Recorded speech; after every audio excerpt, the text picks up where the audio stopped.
So it's my great pleasure to introduce Eran Avidan of Intel. Eran is a machine learning engineer and architect of the Advanced Analytics Group at Intel, which delivers AI and big data solutions across Intel. His work at the Advanced Analytics Group includes research and development of cutting-edge distributed architectures in the AI domain.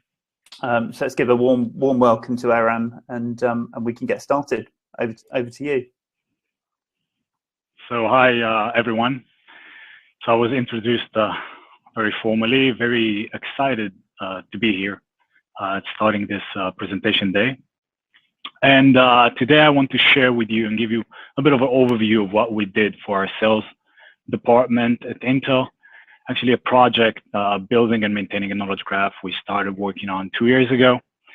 And to continue my introduction, my name is Eran, and I'm a machine learning engineer and the architect of Intel IT AI, and been working at the Advanced Analytics Group for the past 10 years or so, where we provide products and solutions across many of Intel's division, specifically machine learning and artificial intelligence solutions, from helping better design the chips through manufacturing, increasing the yields through analytics, up until sales and marketing, where we help increase revenues by recommendation systems and so on. And we even have some products working with Mobileye, harnessing insights from cars that transmit data through Mobileye censored vehicles. But today we're going to talk about sales and marketing, and I would like to introduce you to our sales AI system. But before that, let's talk a little bit about our sales department. Intel's sales department, like every other big enterprise, is huge. It's actually a division. It's huge. It's composed of thousands of people, account managers covering hundreds of thousands of customer accounts. And they can offer them hundreds of different products, from CPUs, soon to be GPUs, and memory and storage. This enormous complexity may lead to some missed business opportunities. And this is why we've built this sales AI platform. We're looking to bridge this gap of missed opportunities by first, in real time, scan customer information, store it, detect intent to buy, and maybe identify some potential opportunities, automating and recommending a personal best action for the account manager, and then feeding back to the system, learning based on customer response. So that's the sales AI framework we've been working on for the past 6 years. And over the past 6 years, our sales AI program led to a cumulative sales revenue growth of approximately more than $500 million. And through those years, we've supplied different solutions for account managers.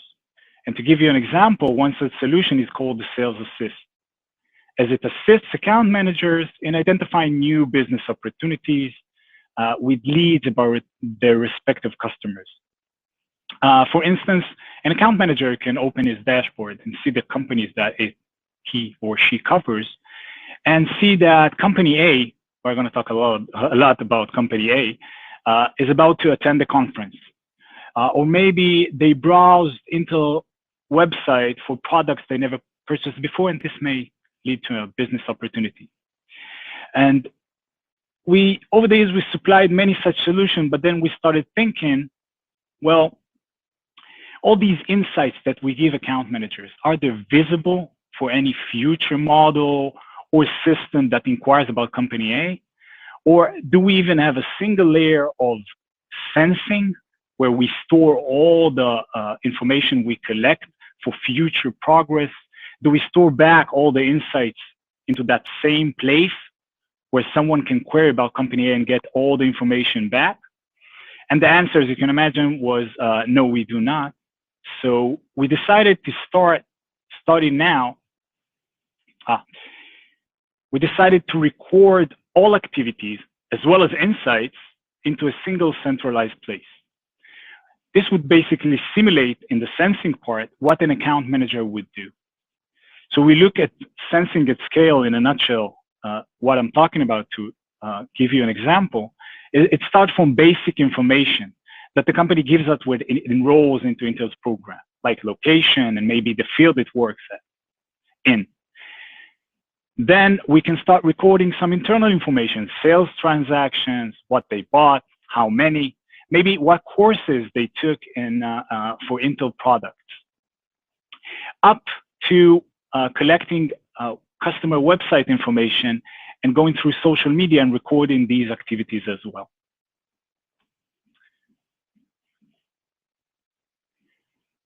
So usually when you take pieces of information, then they're scattered all over the place. But we decided to take all those silos of information, all those silos of data, and put them into a single centralized knowledge graph. And why would one store these things in a graph structure? So for us, the motivation was, I believe, similar to a lot of others. The world is composed of entities and relationships between them.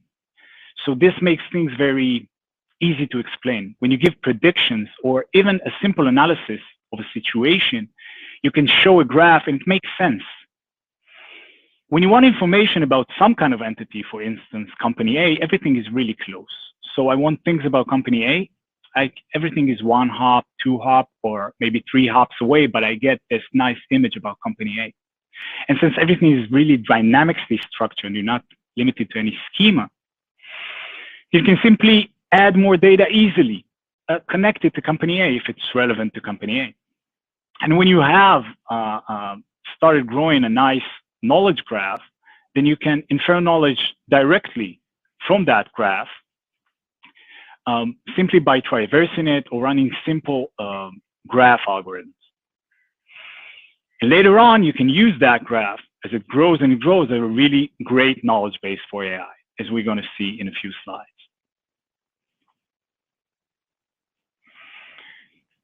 So we started thinking we want to grow a knowledge graph, and I'll illustrate how things work when it comes to sales and marketing at Intel. First off, company A enrolled into Intel's program to become a distributor or buy products for itself. While it was enrolling, gave some basic information. It says that it's part of the IoT and the NAR industries, and it's a builder in those industries. Later on, we started saving some internal information. Through sales transaction, company A went on and bought product X and product Y, and we connected company A to those products in our knowledge graph. And as a side effect, we got that company A is interested in data center products. Then looking at company A's website, we've noticed our smart medical devices. So maybe we can add this edge of company A to the healthcare industry. Then there was a social media tweet that company B have invested in company A. So we can connect company A with company B. And if we're lucky, we may have company B in our knowledge graph, and then we get some secondhand information about company A. Company A went on and browsed Intel.com, and we recorded that activity. And there was more and more activities which we recorded and added edges for. And what's interesting is that we started only with what we were told about company A or given by company A. And this union of internal and external data sources can create a really strong knowledge base, which is basically the basis of our knowledge graph. You can simply take any piece of information you get about company A and add it, as you're not restricted to any specific schema. And this information, and this is key, will not be hidden somewhere in some other data sources. You can simply query about company A and everything by the number of hops, and you'll get all the information about company A and anything related. You can then, if you want to train a model relating companies, you can say, I want to extract features about company A. So maybe I'll do it by proximity, and I can rank those features by any graph logic I determine, or for instance, by the distance from the company I know. And then I get a set of features to train my AI model. And if we think about it, most of these things are facts. And using the knowledge graph algorithms, we can generate more and more edges with some confidence level. As our assumption is and was and still that we live in a world where we always have only part of the knowledge, even if we have all the data. So in a graph, this is very easy to extend our knowledge by adding more edges between existing nodes, between existing data points, simply generating more knowledge with data that we already have. And let's move to the more technical part, or the idea or the solution that we built in order to make this graph grow. So identifying information was basically flowing in through the system. We've decided to build a stream processing system. Specifically, we build one asynchronously to make it also more efficient. And we started thinking what we would need for such a system. And we've identified several capabilities we believed are crucial for this process. And we've designed a respective component for each one of them. So if we look at the architecture in high level, and again, this is an abstraction, the capabilities are the key things here. We see that we have a microservice architecture, and we have a component for each capability we're going to talk about. And we have a message bus, since everything is asynchronous. We have a message bus in the middle, which synchronizes things.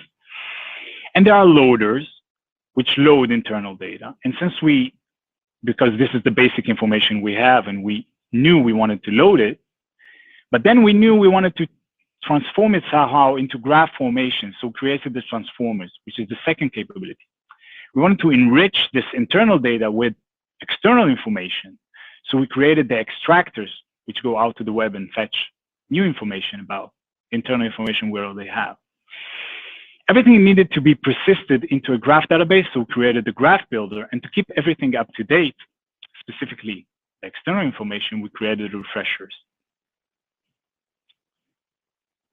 And let's talk a little bit about each one of those capabilities and what we believed we need in order to make this happen.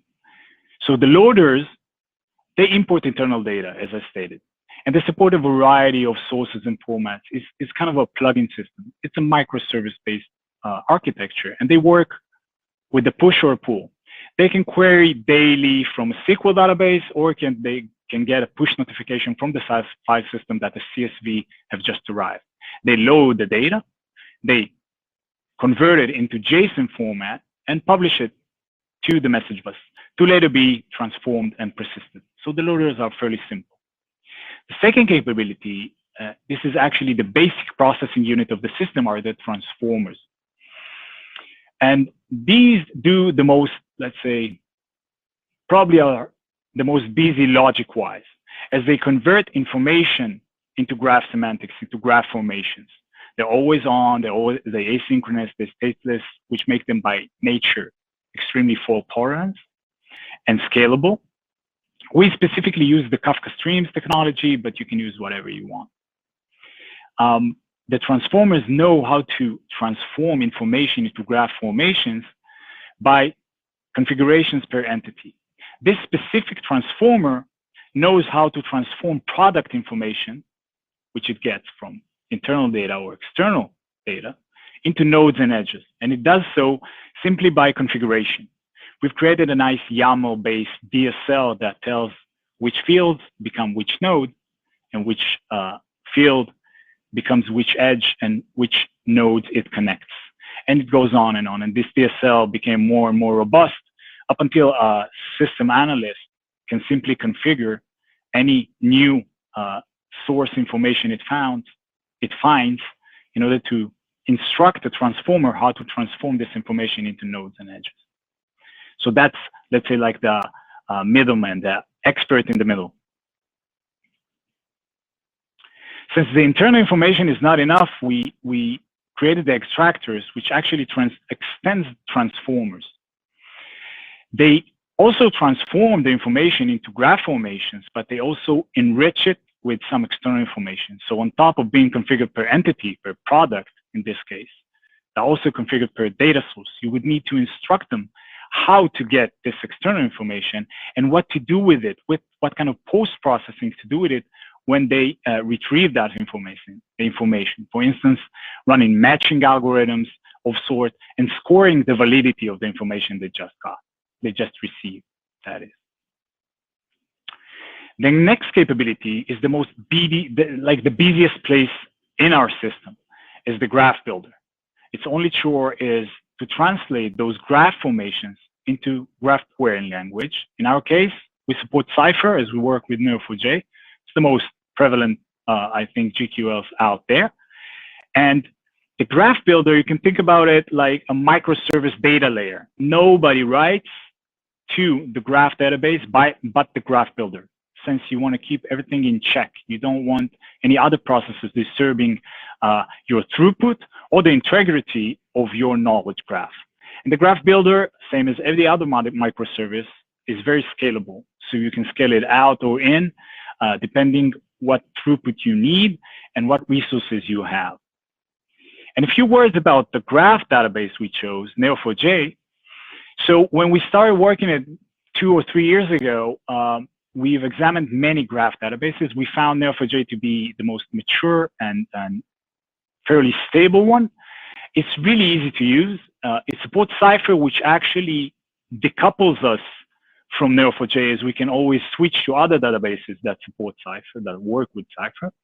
But for me and a lot of other people, the best selling point was the great UI. You remember that we talked, like I talked, you listened about it's easy to explain. Well, it's easy to explain if you have a UI. If you don't have a UI, it's very hard to explain. So this is actually a screenshot we're going to talk a little bit about later that I took a year ago from our knowledge graph. The last component are refreshers. They're fairly simple. They are the only one that query the graph, as they simply traverse the graph looking for stale nodes.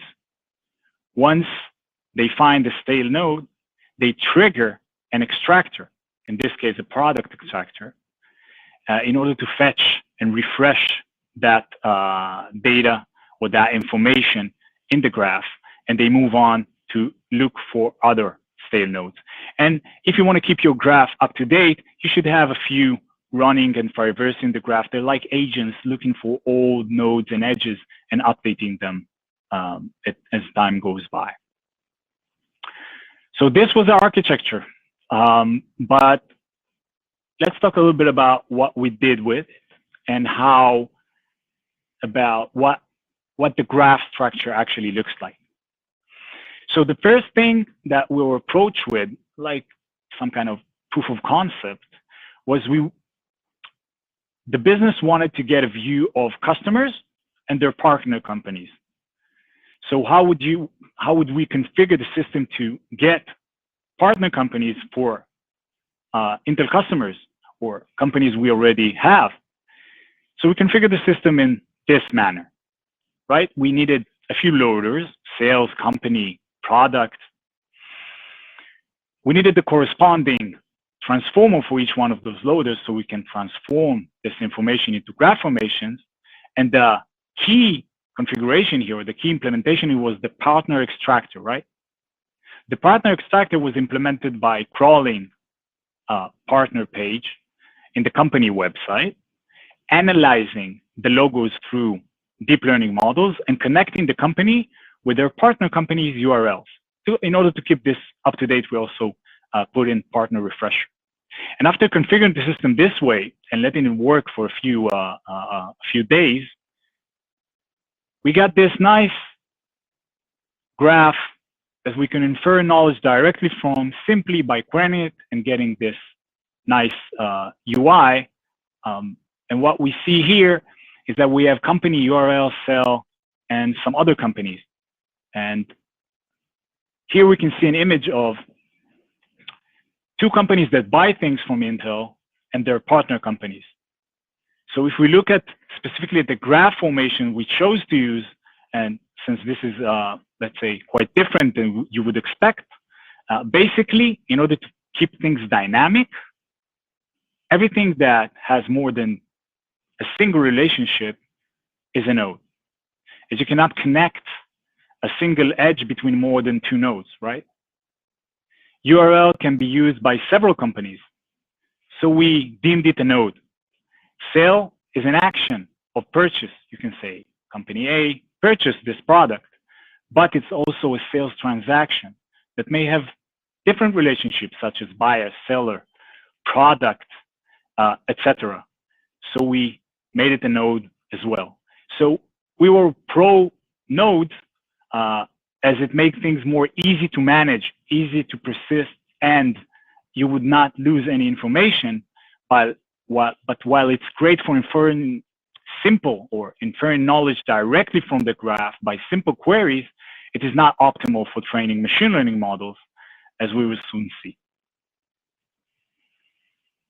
Another principle we found important was to keep trace, as I mentioned, of information and where it comes from, as well as the option that there could be inconsistencies when retrieving data from external data sources. And this was the key feature, like enriching with external information. And I'll illustrate. We remember company A. So maybe we went on out to some company A's wiki page, and we've classified that this wiki page, let's say, predicted that company A belongs to the cloud industry with some sort of probability.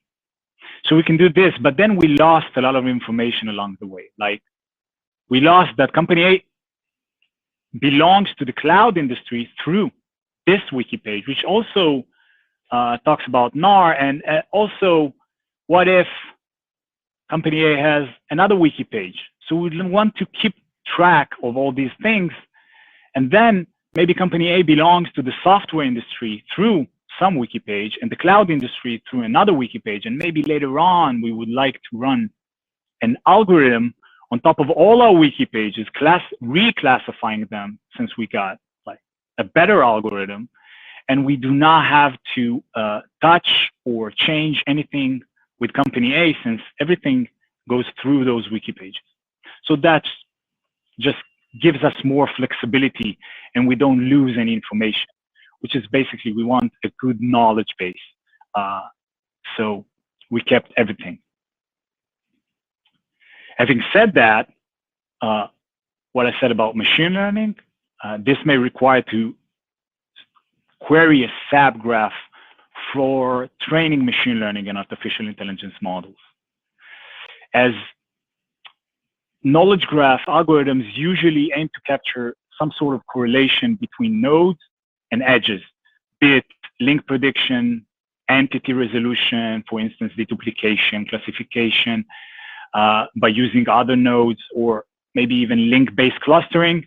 All of these can be done usually by predicting the existence of a triplet via some sort of score function. So when you want to train your algorithm on top of a knowledge graph, this simply won't work, as there are these wiki page intermediate nodes, and they disturb the algorithm because it doesn't need it in order to predict the edge between company A and the cloud industry. So this would be a better choice for the algorithm, or the only choice that the algorithm can run on top of. But fortunately, this transition between the full-blown knowledge graph into a subgraph for the algorithm is usually very fast, complexity as well as code-wise, at least according to our data scientists, as this is what they do. They query for a subgraph and train the model on top of it. I just wanted to see where I stand time-wise. So the last piece I want to touch upon is, when you have a really reliable knowledge graph, we can create new knowledge using the graph we already have and enriching it without going to outside sources, using knowledge graph algorithms. And this is a paper we've published about a year ago, showing how we used our knowledge graph in order to perform customer segmentation into verticals, and the specific deep learning and machine learning models used in this study rely on Wikipedia information, as well as homepage information, and of course, internal information we already knew about those companies. And all of the above could be found in our knowledge graph, our knowledge base, and thus enable this research. And if you find this idea intriguing, you can give it a look at Google Scholar or the Intel AI website. So this was like an overview of what we were trying to solve in our Sales AI platform and how we grow a knowledge graph. A little bit glimpse of the architecture and the capabilities we found were crucial in order to make this happen. And I hope you found this interesting. And I believe I'm done and I'm open to questions.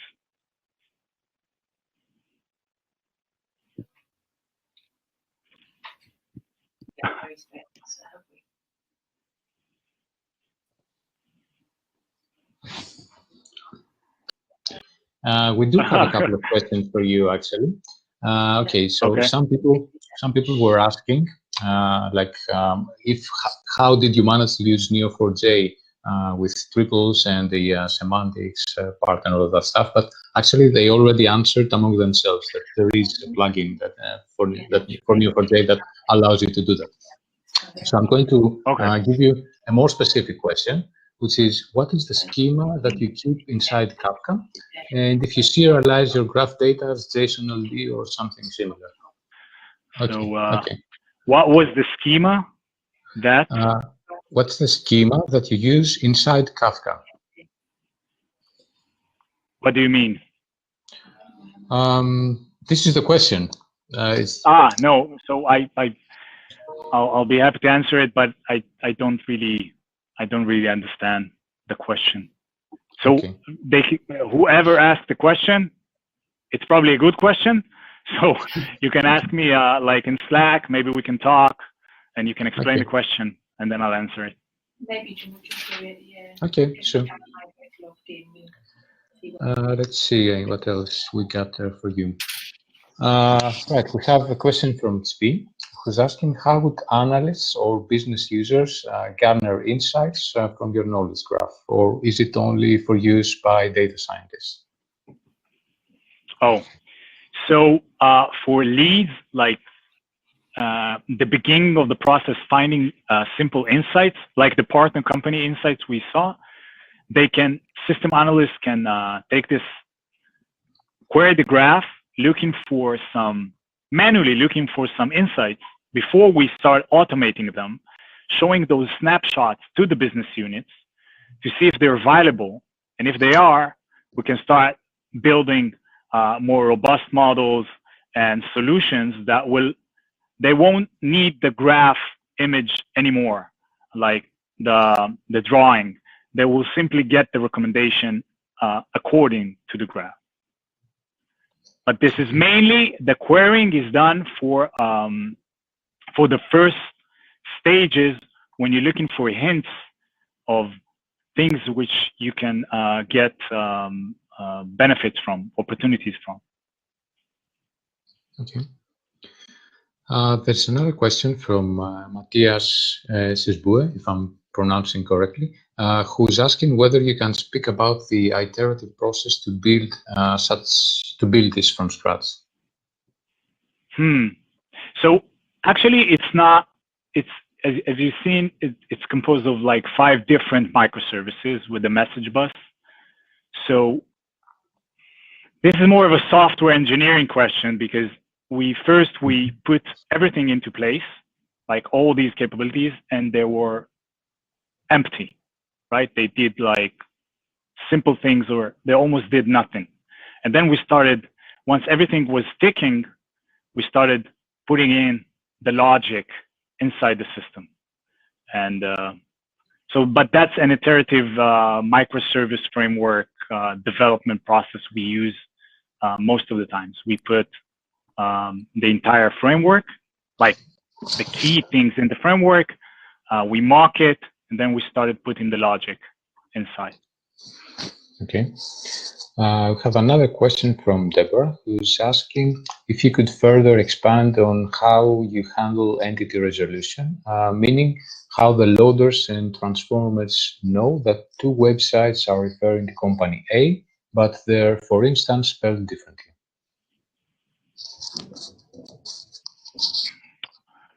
I'm not sure I understand, but I'll try. Like the way we transform this information into graph formations, currently we did an expert that would manually define, using this YAML DSL we created, which piece of information turns into what. But it does so one time, as usually we work with APIs which return data in a known structure, right? Like you get the JSON, you know what fields to expect. So we do that for each entity, but we do it one time and we let it run on all of the same type entities, if that was the question. I'm not sure, but even if it wasn't, I think the question probably refers to entity disambiguation, let's say, which is a very well-known and very thorny issue in knowledge graph. So how do you? Okay. Yeah. Okay. So when you get external information and you want to make sure it belongs indeed to that company, like the example with the wiki page. So we ran, when we fetch external information, we always have a matching algorithm that matches the internal entity that we already know is correct, like company A, with some external information we got from this wiki page that claims it's company A. And we do this cross-matching algorithm and we give it a score, like the what I think it's confidence level that I wrote here, and we give it a score, how much we believe that company A actually, like this wiki page actually belongs to company A. We do not make this a strict connection. It's kind of a loose connection with some certainty level. So you can always query the graph and say, I want only wiki information about company A, which is above 90% certainty, like confidence, if it makes sense. Okay. There's a quick one, and I'm guessing the answer is probably no, but I'm going to ask you anyway, if you have like a GitHub for this. Fortunately, no. I'm saying fortunately because the process of getting proprietary software from an enterprise into open source is extremely difficult. I would love to do so. I cannot do it on my own. So no, I don't, but I'll be glad to contribute any piece of knowledge that I have to anyone that want to talk. I'll do it for free and for fun. Well, that's fair enough, and an open invitation to people as well. Yeah. I have there's another one from Mark who's asking something quite fundamental actually. Why are you using a message bus? Couldn't you work directly on the graph database? Well, that's again a software engineering one. Since you wanna control, one of the basic things with asynchronous system that you want to control the throughput. You don't want burst to turn down, like destroy your system. That's why we have Kafka. You have what's called back pressure.